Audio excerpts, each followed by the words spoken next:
My name is Avraham Cashman. I have been for the past school year an intern in the 5th grade at CDS Boston, and I taught a unit about Roll of Thunder, Hear My Cry.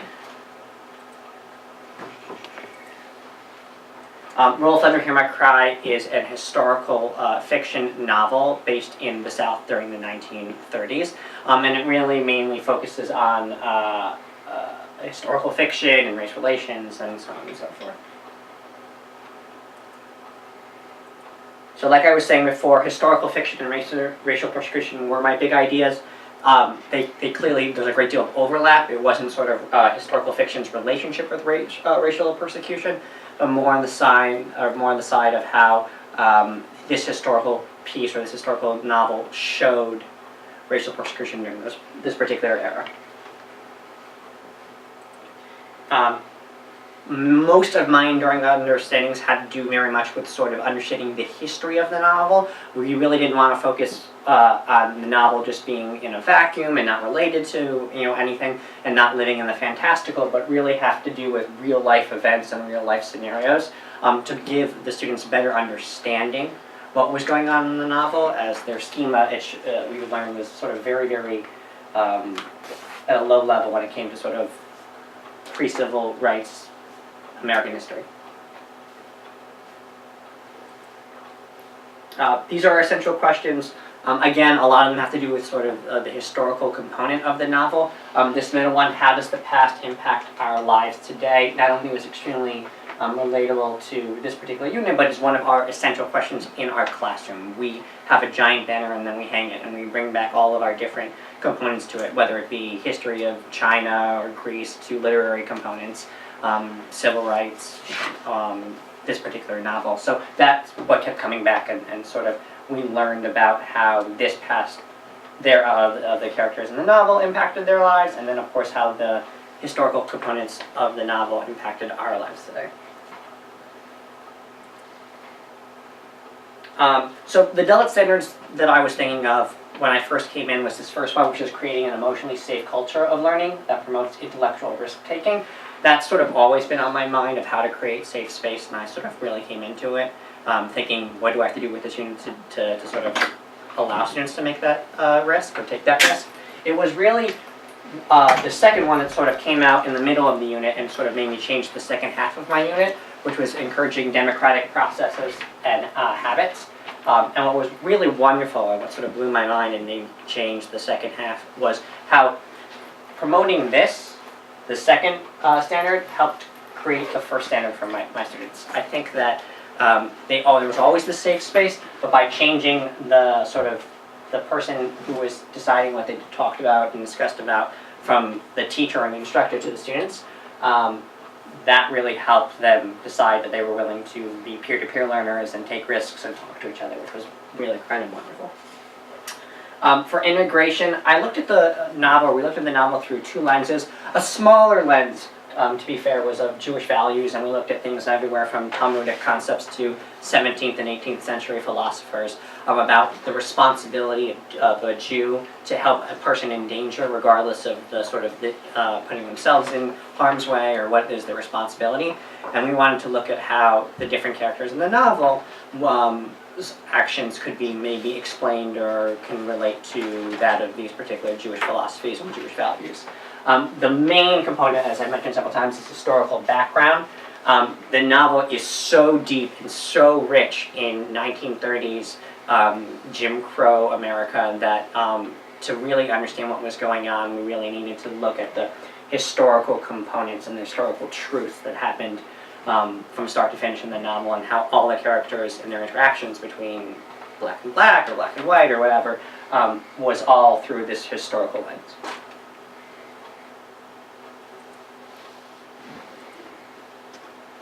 So there were three components that we sort of looked at the historical background. The first one was through photographs.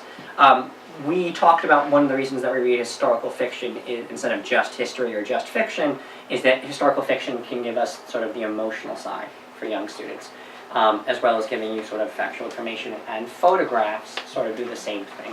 And we used a process called See, Think, Wonder, where students observed photos and followed this particular protocol. I'm not going to go into great detail about it, but we found I first used this as a pre-assessment to understand where students were when it came to what they understood about racism or Jim Crow laws or the Dust Bowl or the Great Depression, and that helped me understand what I needed to do as I progressed through the unit and what I had to explain and what we had to go over.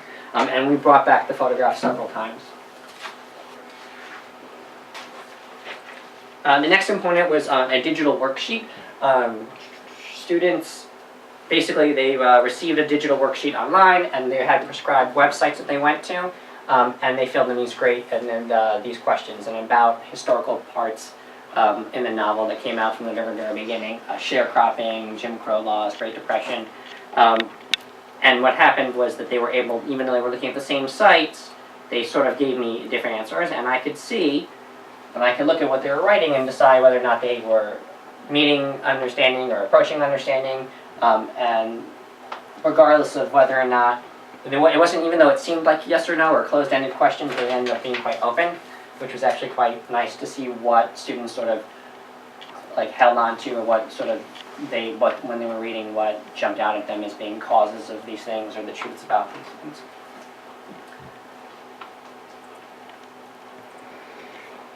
And the last, I had additional sources. Sometimes I would get clarifying emails from students and I'd show them slides.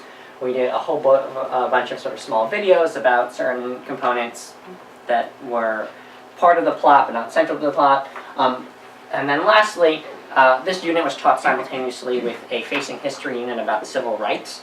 And both this unit and that unit started the whole process of where things came from post-Civil War, from Reconstruction onwards, to sort of understand and to hold on to this fact that these things didn't happen by themselves alone in time, that there were all these different factors that led to the particular situation, so that students could be informed both from the facing history timeline and the literary unit to help them understand their history unit and back and forth.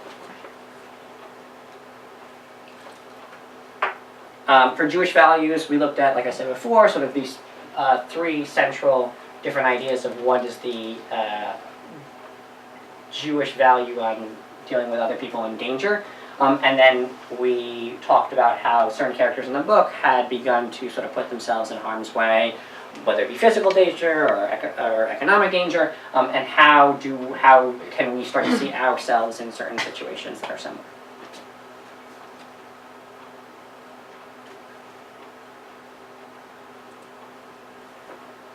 There were three ways that we sort of started dealing with the text in class. The first one were these writing prompts.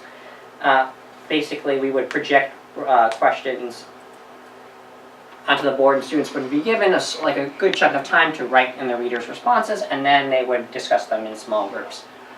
This is where sort of the change or sort of the aha moment happened for me. This set of questions on the left are questions that I wrote for myself. For the students to write, and then later on, as a one-time activity, I asked my students to email me open-ended questions about the text that they wanted to write about. And this is the example of the first sort of amount of questions that I got. Some of them seem extremely open-ended, some of them seem a little bit closed, but what I learned was that even the ones that seemed very sort of yes or no or closed questions helped the students get into this conversation that was a great deal deeper, and also allow them to communicate with each other in a more fair way, because they were bringing what they wanted to talk about the text to themselves. And the questions that they wrote ended up speaking to the same issues of the text that I wanted to talk about. So even if it seemed like a very sort of very simple question, it ended up getting to sort of the real heart of the conversation, and it allowed them to take ownership of what was going on.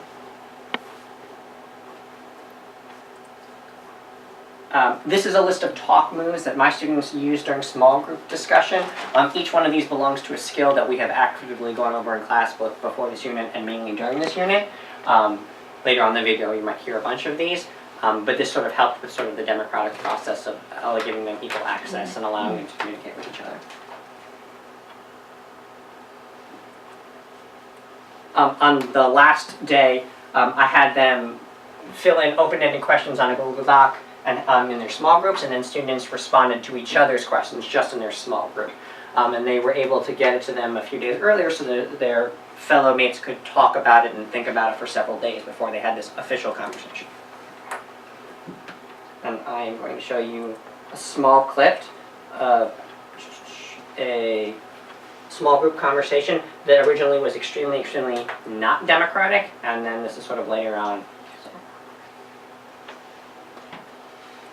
It was yeah. The question is that this particular one of the students is asking is, what is Uncle Hammer's Way, which is referred to in the text as Uncle Hammer's Way. So Uncle Hammer's Way is you may be hurting the white people or breaking the law. And Papa said he was so down about the situation that he felt that he had to resort to Uncle Hammer. Hammer's Man is funny because doing something really bad, like they were thinking about just being like consumed by his anger and trying to do what should have been done what should be done in court if it was a fair court himself. I don't think that means he did or like punish them because he knows that they won't get punished otherwise. And I think Papa is trying to like resort to that because he's really angry, especially after your leg shot in the head. Yes, and also that he's also really kind of sad at and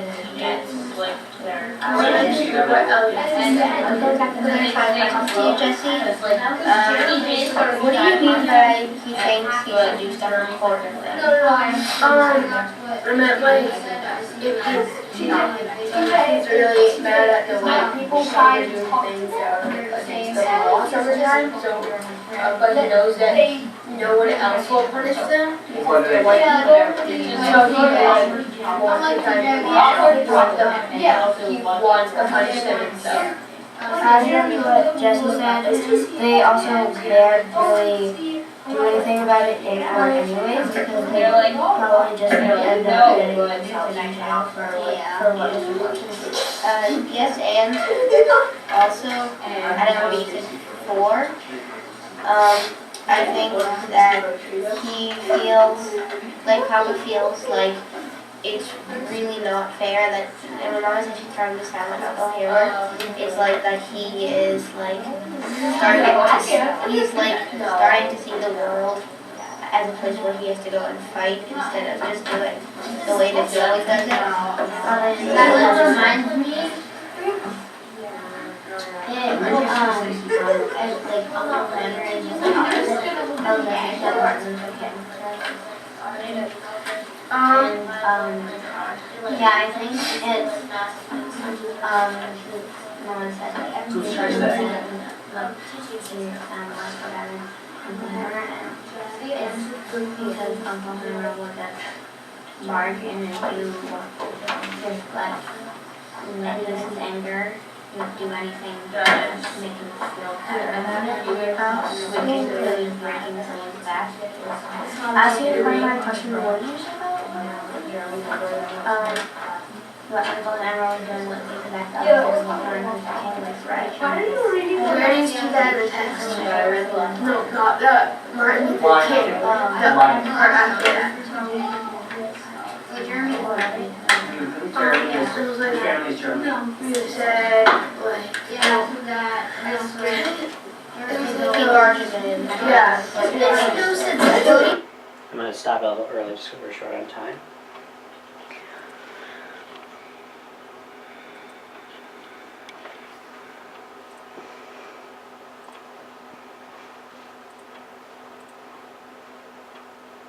For final assessment, what my students will be presenting tomorrow is they chose a photograph from the 1930s and they apply their see, think, wonder idea to it, as well as what this particular photo has to do or relates to sort of issues, historical issues in the text. So whether it be something along the lines of racial prejudice or along the lines of just other things in the zeitgeist or in the milieu, it allowed me to assess whether or not they understood how historical ideas or components affected the characters in this novel.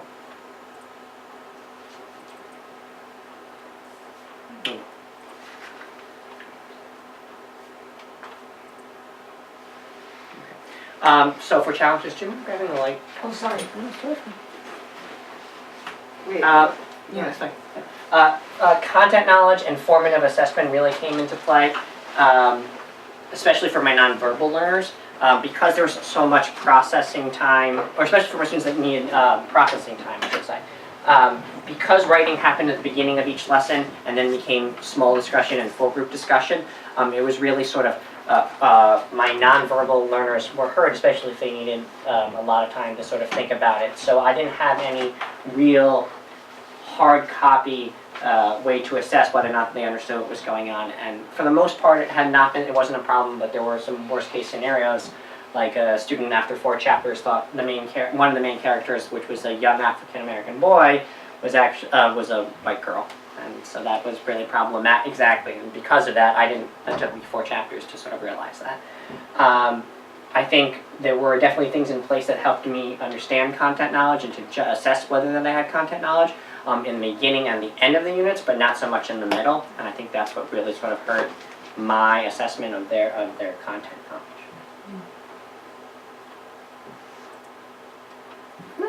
I would really, really like to thank Samara Hendon, who is my general studies mentor, for putting up with me in general. But this particular unit is a real, is something that she absolutely loves, and this book, and to hand it over to me was really kind, and she helped support me and helped me put my imprint on it while still getting to the heart and meat of the text. And my film instructor, Cindy Shulak-Rowe, who was even more patient with me, as she always is, and read through my mix-up concepts of lesson plans and made them actually work. So, ready for any questions?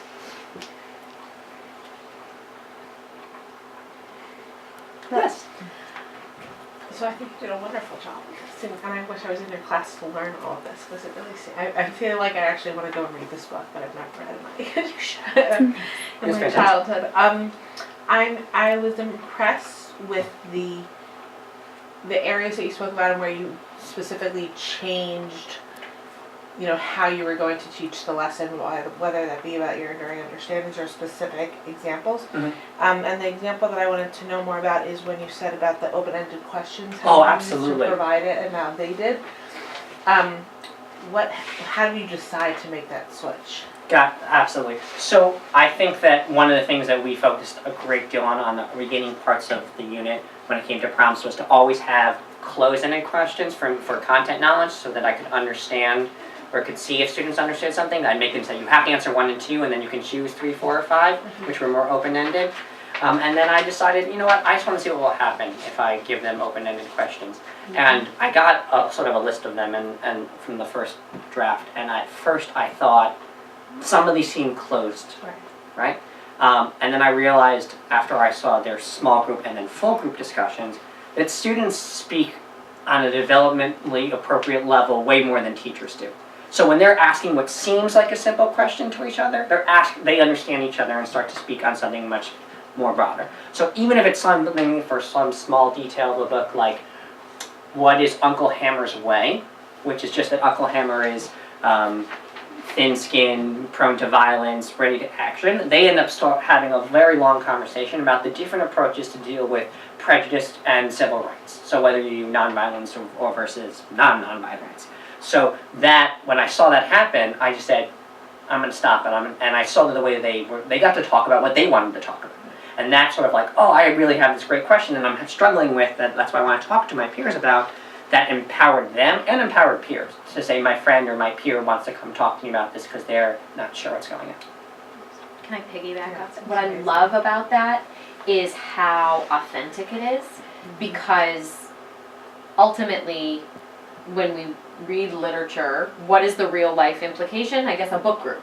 I mean, that's pretty much the adult version of what this is. And when you come to a book group, you end up talking about what you want to talk about, whether it's the book or what's going on in your lives, but which was not an option for them. But what I love about that is that they get to generate the discussion and guide it.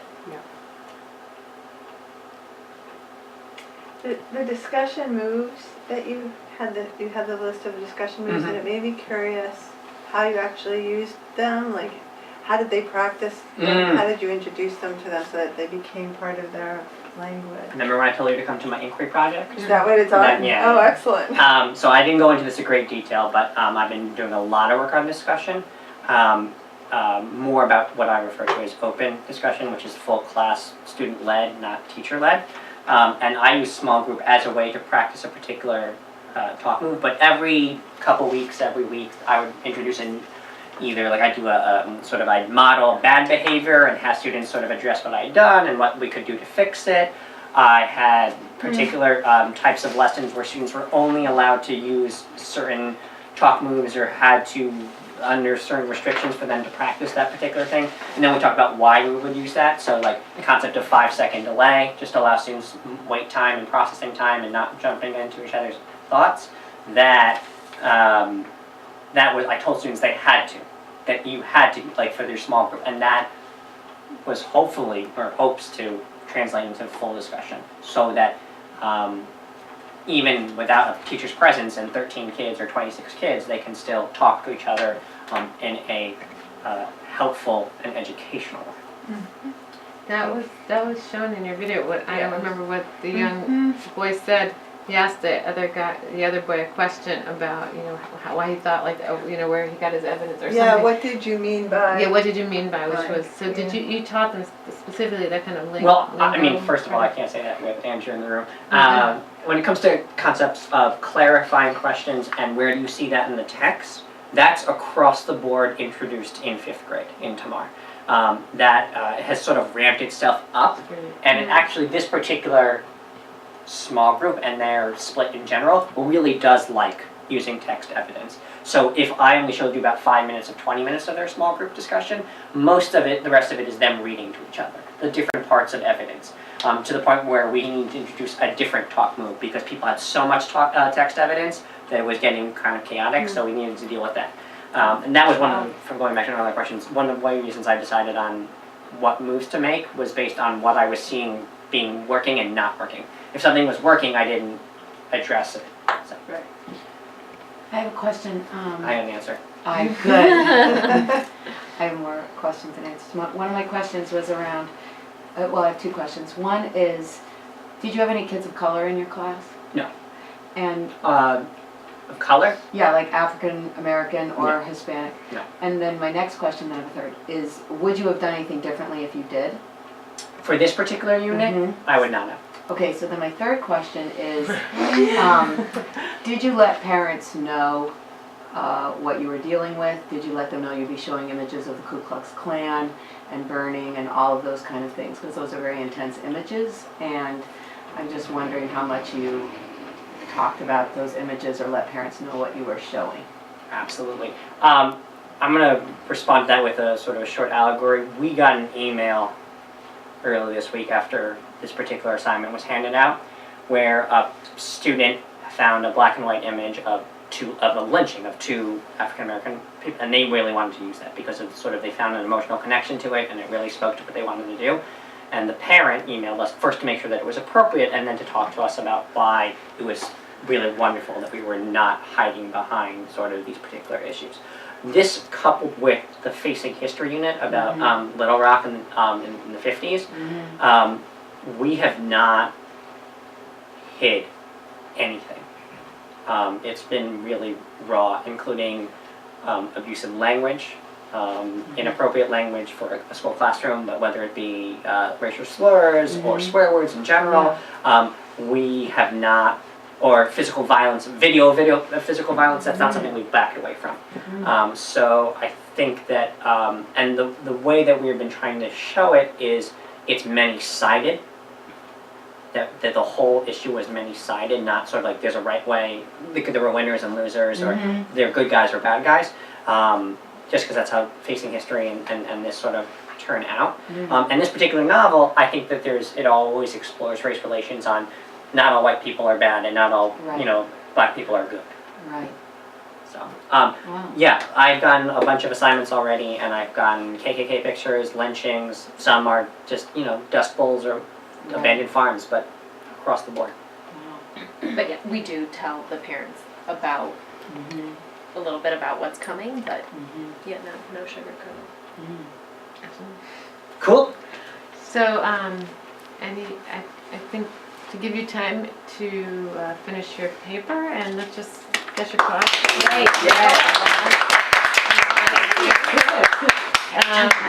And you can,